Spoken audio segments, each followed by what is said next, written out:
Hello everybody, Sergeant Archibald here, and today we get to react to an ad from Joe Biden. So let's get right into it. Folks, I'm Joe Biden. I'd like to ask you to join my campaign. As I said, Thank you. Yeah.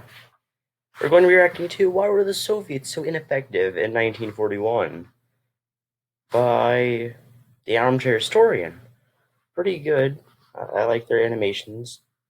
Oh, and it's featuring potential history. We've reacted to them a lot over the last few weeks. And also, I need to do this video fast because I have to go somewhere soon. Video is sponsored by Harry's. Thank you, Harry's. I very much appreciate it. Used to tell me I'd like to the new story, Invasion Field, South, so ineffective. A far-flung field south of Brest-Litovsk, wet morning dew has been collecting on the cold steel of a Soviet T-26 tank. As three crewmen sit quietly inside, a siren cries out. Oh, that's the initial bombings and everything, I think. A faint sound, but gradually getting shriller. The crew look up, That's unsure scary. of what they're hearing. As the siren's echoes turn to wails, it drowns out the panicked shouts of the crewmen scrambling to command their stations. Moments later, the first bombs of the Nazi invasion land around them, violently shaking the ground and coating their tank with shrapnel and dirt. Overcome by the smell of sulfur and burning grass, they scarcely have time to recover when they hear the sound of rumbling vehicles.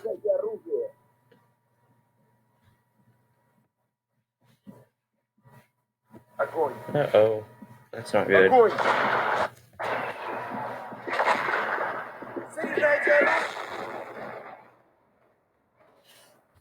It's so crazy to imagine being in that position. Like one of the Soviet soldiers on the border are just immediately getting attacked. Seeing all of your men dying and seeing your country basically fall apart. Very interesting. Anyways, I don't know why that message is there, but thank you. Blitzkrieg tactics. Operation Barbarossa assembled the largest invasion force in history up until that point. And within a month... Up until that point. I always hear that. Oh, never mind. I'm being dumb. Never mind. I'm being dumb. I was going to say, oh, I wonder what the other operations were that were stronger than that.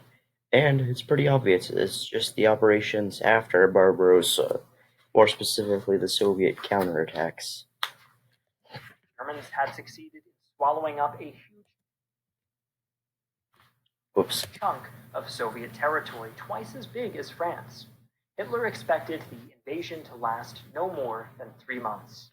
But just like Stalin, he would be proven wrong. The slugfest that would ensue on the Eastern Front would cost the lives of more Germans than anywhere else during the war, claiming 3 out of every 4 of them. With that said, one has to wonder, why did the Red Army fare so poorly in the beginning of the war? A lot of reasons. But first, purge, the officers' purge. That one's pretty obvious. The fact that the Germans had surprise on their side. And third, the fact that the Soviets were in they were like in a weird period where they were about to modernize. And they were caught in the transition between that. And fourth, Germany just had like better stuff than them, and the Soviets were under-equipped at the beginning. First, a word from our sponsor, Harry's. Wow, thank you, Harry's. With the arm. Okay, I don't want to see you chafing, dude. Okay, part 1. Preparation and army condition. For decades after the Second World War, the story of... Let's take... Oh, nice map. Soviet ineffectiveness in response to Nazi aggression remains largely untold. As Soviet censors deliberately obfuscated documentation and suppressed first-hand accounts from the high command. Oh. Much of what we know now begins with the Soviet Union's lack of a truly fortified boundary between itself and Nazi Germany. When Eastern Poland was annexed as part of the Molotov-Ribbentrop Pact, a treaty of non-aggression between the Soviet Union and Germany, the Soviet Union dismantled its fortifications on the original border. Wait, really? However, its new border Wow. fortifications were nowhere near finished. And yes, while a fortified border proved to be only a slight inconvenience for the Nazi blitzkrieg in the West, just ask the Allies But I mean, that's way different. about the Maginot Line, many historians agree that the Red Army would have been much better off at the start of the war had the original border's fortifications not been dismantled and Stalin been content to sacrifice some newly gained Soviet territory to the Germans from the get-go, which he ended up having to do sooner rather than later anyways. Part of the reason this strategy was not employed was that Stalin was under the belief that if there was going to be a war, the Soviets were going to be on the offensive. But one thing was for certain, Stalin was not ready for an offensive or defensive war. On paper, the Red Army could field nearly 24,000 tanks. However, less than 30% were combat ready. Most were also obsolete light tanks, such as the Okay, I'm back. T-26 and BT, with only about 500 KV and 1,000 T-34 models available. Additionally, Soviet forces, That seems like a lot, though. having few radios, relied on signal flags, in contrast to the Germans, who had radios installed in just about every vehicle. This disparity in communications technology severely compromised Soviet command ability. Their maintenance programs were also haphazard and shoddy, with even the best tanks frequently lacking the replacement parts necessary to last more than a single engagement. It didn't help that the Russian road network, which was almost entirely unpaved, proved inadequate for the movement of men, tanks, and supplies to the front. Well, if you think about it, that same problem would slow down the Germans. Consequently, So it's... I mean, it could be argued that that's not really a weakness, but a strength instead. Armored formations were often restricted by shortages of ammunition, support vehicles, spare parts, and fuel. The Germans, meanwhile, could only field about 3,000 fuel? parts and fuel. Restricted by shortages of ammunition, support. Soviet armored formations were often restricted by shortages of ammunition. Fuel? The Soviets have so much oil. How are they restricted? How come they don't? How did they not have fuel? I'm confused. About 3,600 tanks, the most common being the Panzer III. Oh, wow. On paper, it was inferior to the Soviet T-34. Yeah, I told you about that. And about the sloped armor and previous episodes and other things. Firepower and armor. But the Panzer III had superior ergonomics, optics, vision devices, and a dedicated gunner. As a result, the tank had 3 times the rate of fire of the T-34, whose commander had the extra responsibility of handling the gun. However, one can't exclusively rely upon statistics regarding armor, gun size, and speed to determine the ability of a tank. That is, unless you're playing War Thunder. To properly see the disadvantages the Soviets faced, one must look at the way the tanks were employed. And to talk about just that, my friend and fellow YouTuber Potential History will be joining us. Hi, Griffin. The key difference in their approach to armored warfare was the implementation of a successful combined arms doctrine. The Soviets, while believing in this military concept, which they referred to as deep battle doctrine, lacked the experience to properly implement it as a direct result of the Great Purge. I think I talked something about that earlier. See the Red Army campaign in Poland, or the beginning of the Winter War before the Red Army advance got bogged down for an example of this.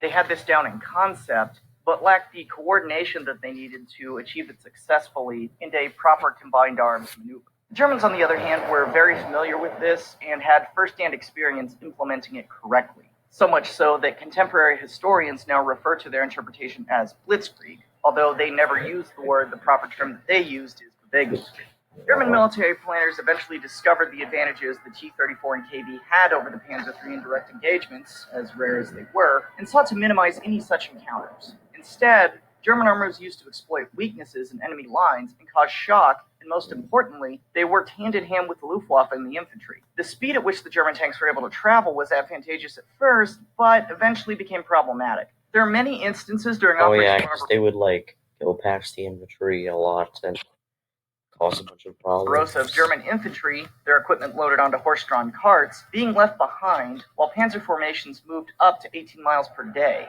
This was logistically unstable, and soon the Germans would be in the same situation the Soviets were by the end of the year. Thanks for stopping by, and if you want to learn more about the situation on the Eastern Front by the end of Thank you for showing the exact same clip that you showed earlier. 1941, head over to Potential History's channel for a video on just that.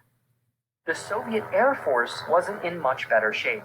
80% of the Soviet aircraft were near obsolete on the eve of Operation Barbarossa. Jeez, look at that thing.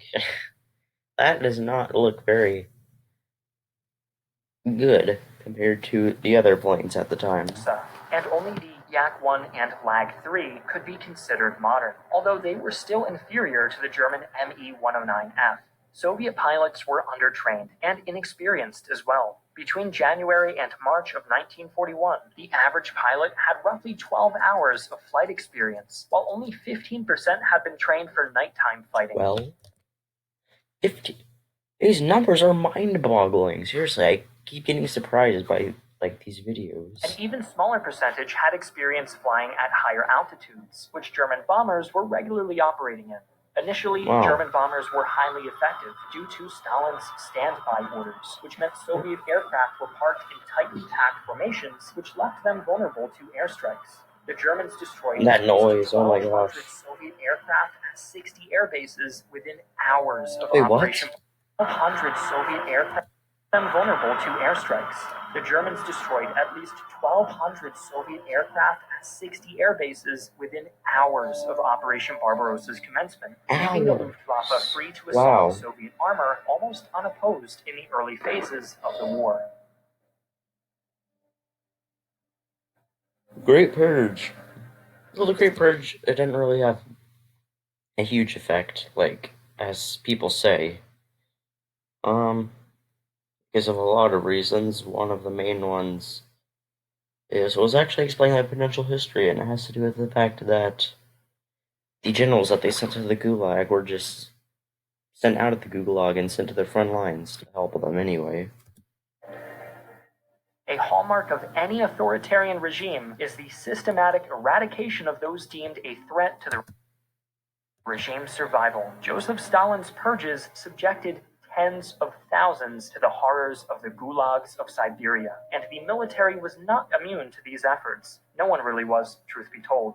Stalin was a keen student of history, and he often reminded his colleagues that the French Revolution was followed by a military coup d'etat orchestrated by Napoleon Bonaparte. To combat this threat, Stalin initiated a cleansing of the Red Army, hoping to quell any leaders daring enough to challenge his power. In no short order, 3 deputies of the People's Commissar of Defense, 16 military district commanders, 5 fleet commanders, 33 corps commanders, 76 divisional commanders, 40 brigade commanders, and 291 regimental commanders were removed, violently or otherwise, in the interwar years after Stalin assumed power. That's a lot. Between June 1937 Look at that mustache. and November 1938, 35,000 Red Army officers Look at them, they don't have mustaches. experienced the purges firsthand. After losing so many of its most experienced and capable officers, the Red Army was left demoralized and lacking effective leadership.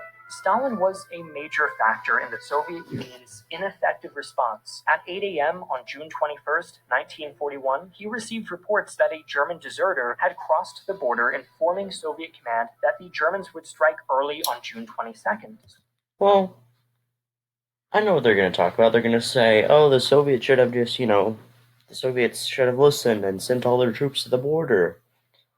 But, Potential History explained this very well, and it's pretty interesting to me.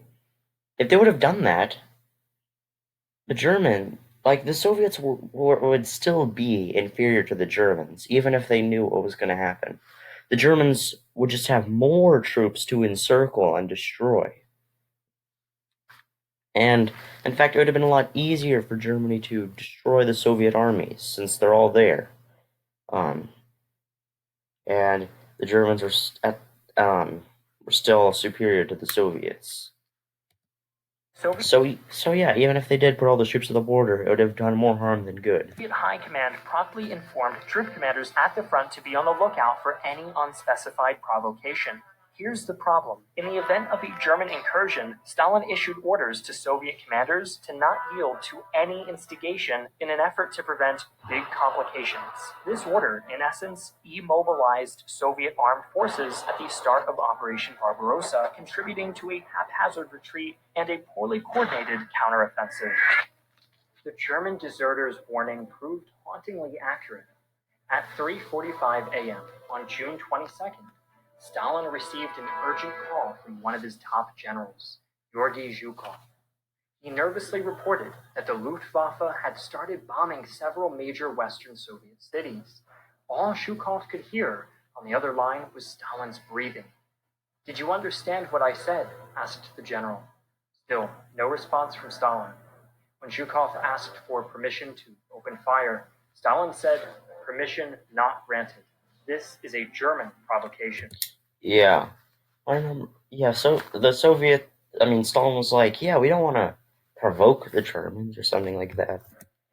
As late as the Soviet abandonment of Brest a week later, Stalin still insisted that his troops not retaliate, hoping to avoid war. What do you think the Germans are trying to do right now?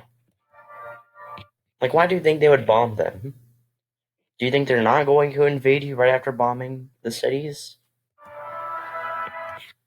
Soviet tactics and strategy in the first years. Now, let's examine the Red Army's tactical and strategic failures in the early phases of the war. These failures were a natural I love this. I love these maps. Thank you. consequence of the aforementioned army purges and lack of directive from the top of the Soviet hierarchy, and can therefore, at least partly, be laid at the feet of Stalin. Despite the bravery and ferocity of Red Army soldiers, they were systematically decimated or encircled and captured in many engagements in the weeks and months after Operation Barbarossa's launch. Within a single week, German forces advanced 200 miles into Soviet territory and killed, captured, or wounded some 600,000 Red Army troops. Their encircling tactics created vast pockets of Soviet forces cut off from the rest of the Red Army, contributing to the high number of Soviet POWs. For example, the encirclement of Soviet forces near Kiev in September 1941 led to roughly 453,000 Soviet troops surrendering, while another pocket near Moscow a month later resulted in 514,000 captured Red Army soldiers. Oh, wow. In all, almost 2.4 million Soviet troops were taken prisoner by the end of 1941, and most of these men would not live to see their homes again.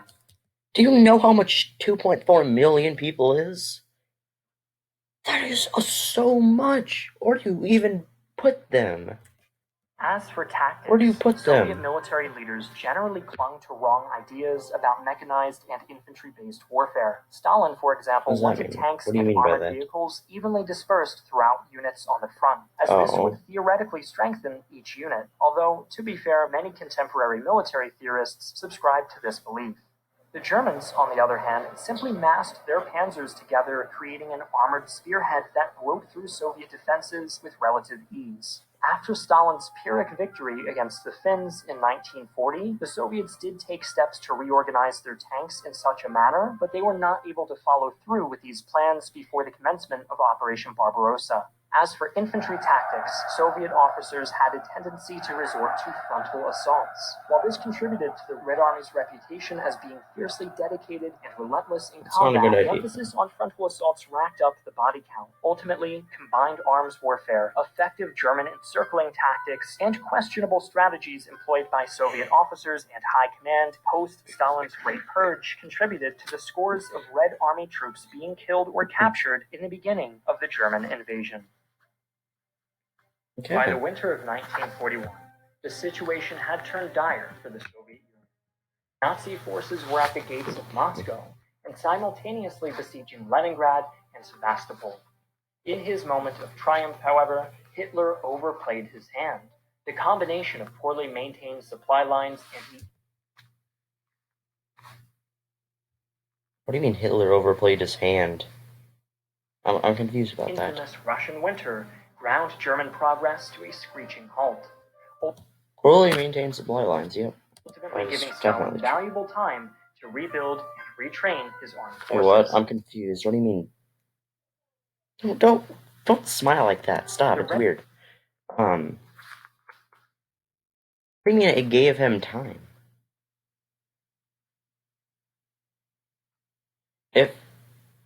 If Hitler would have stopped, the Soviets would have had more time to reorganize. And he said that them having time to reorganize is what contributed to the Soviets winning. So I'm confused about that. Did Hitler overplay his hand or not? Red Army's unexpected turnaround certainly deserves further elucidation. So if you would like us to make a video on the Soviet Union's effectiveness... Okay. Thank you all for watching. That was a great video. I don't even know if they have that new video out yet about their effectiveness, but I can definitely check that out. Next video, I'm going to do a video from Potential History about Fault Blau. I don't even know if they have a video about that. If they don't, I guess I just won't make a video about it. I'll just make it about something else. Yeah, stay tuned for that.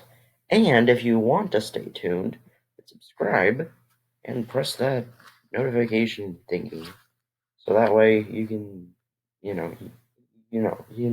YouTube thing. Yeah. Thank you all for watching, and goodbye.